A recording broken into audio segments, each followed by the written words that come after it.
I want to talk a little bit about the deepest and darkest emotions that I have experienced and how the Lord has met me in them because of this war going on in Ukraine. And I have a lot of compassion for people who don't know what to say or don't understand because before this war started, I just was like, oh, there might be a war. We'll just go away for a few days and then we'll come back. And I had no emotions about it before it happened. I could not imagine what my emotions would be at all. Like, I just thought it would be this emotionless event. And I've learned since then to not trust my anticipatory thoughts about how my emotions are going to be during a certain event because when it happened, it was just the most devastatingly horrible turmoil, emotional depths of darkness that I have ever experienced. I mean, I've never experienced it. And honestly, the first years are just emotions of horror because of the violence, the step by step, everything opening up, what the bad things that are happening, it getting worse and worse. And now, after we're over 4 years into this war, the emotions are very often more about how just hard it is to keep going, to not have any resolution to the questions of your life, to the discomfort of decisions that you've been put into now because of this ongoing war. And it just becomes more and more uncomfortable in certain ways. So I just want to talk about some ways that what I experienced and how the Lord met me. And one thing I remember, we about 6 months after this war had been going on, we moved to the Philippines, and that was a very emotionally dark time because partly because we were isolated as a family. We were the only Ukrainians in that context, and I just remember walking around my life at that time and feeling like I was just this huge pressure cooker of emotion. And because I couldn't let myself feel the terribleness of it. If I let myself feel the horror and the terror, I was just afraid that it would kill me. So like there was something instinctually in me, like just clamming up all my feelings, because if I let myself feel them, I would die. It was so awful. And every experience, every emotional experience became a horrible experience. My birthday, Christmas, reading the Bible, going to church, watching a baby being born, because I was a midwife, a student. All these events that should be normal or happy or comforting became excruciatingly painful. Singing. I mean, for years it was very difficult to sing Christian songs. So this was a lot of my experience, and I remember at that time, this is how the Lord helped me start allowing myself to feel the pain of this situation, of this war. So one day I was working with this person, and this woman said hurtful things to me.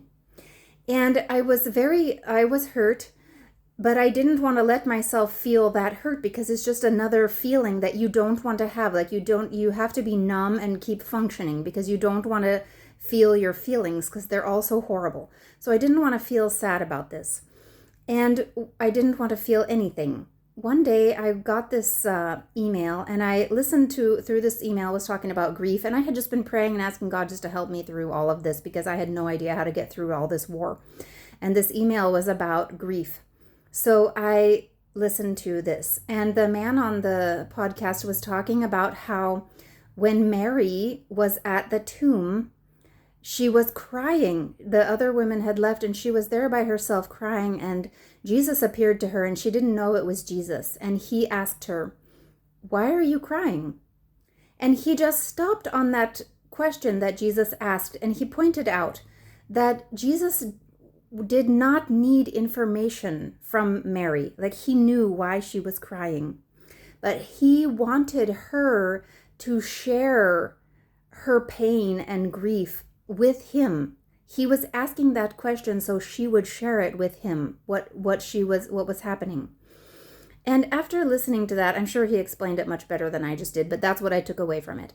And after I listened to that, I agreed with the Lord that this woman who had hurt me, I would allow myself, I would set a timer for 5 minutes, and I would sit by myself at the kitchen table in the dark early morning of that time, and I would hold his hand, I would hold Jesus's hand in my spirit, and I would allow myself to feel the pain of this woman hurting me.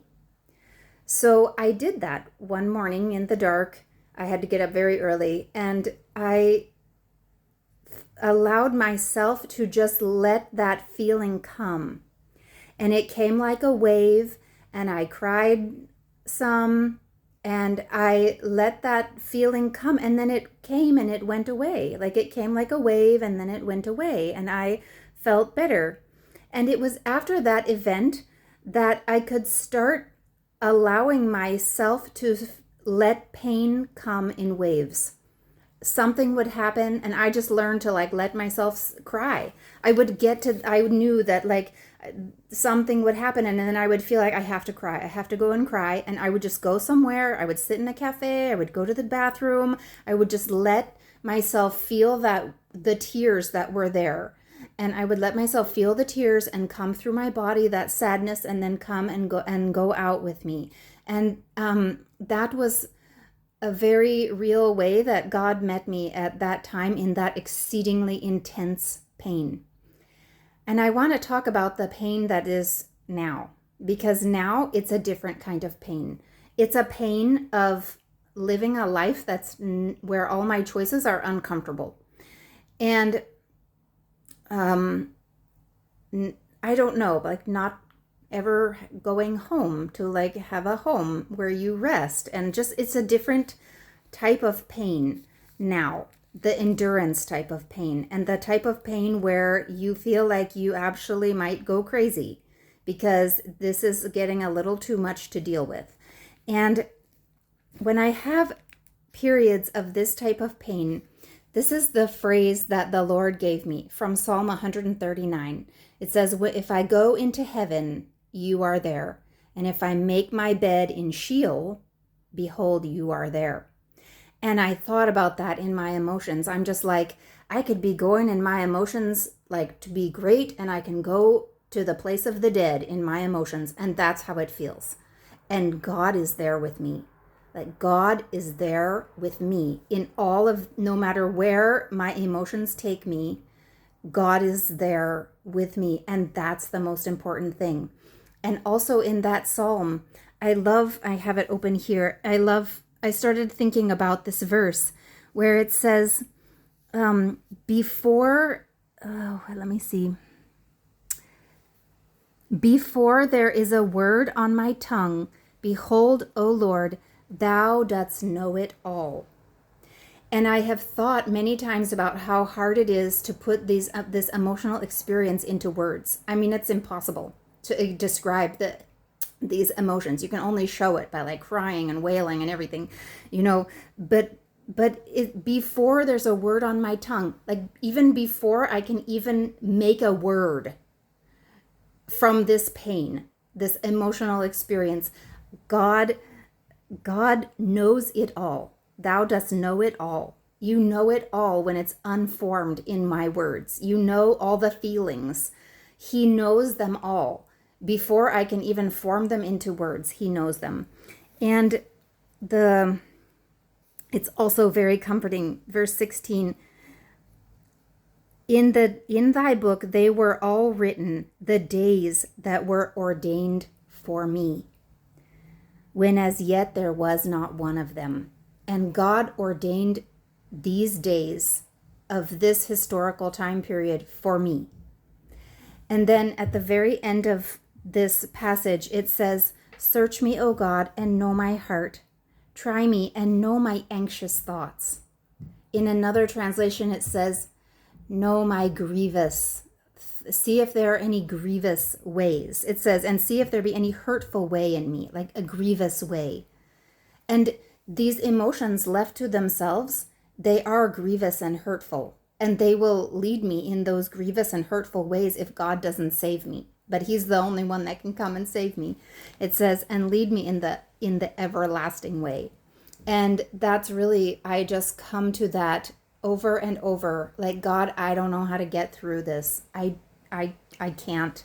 But you are here with me, and you will make a way through this, and a way that leads to everlasting life. You will do that for me. And that's just one of the ways that God has comforted me through this horrible, horrible experience. And I hope that you find comfort in this also. Thanks.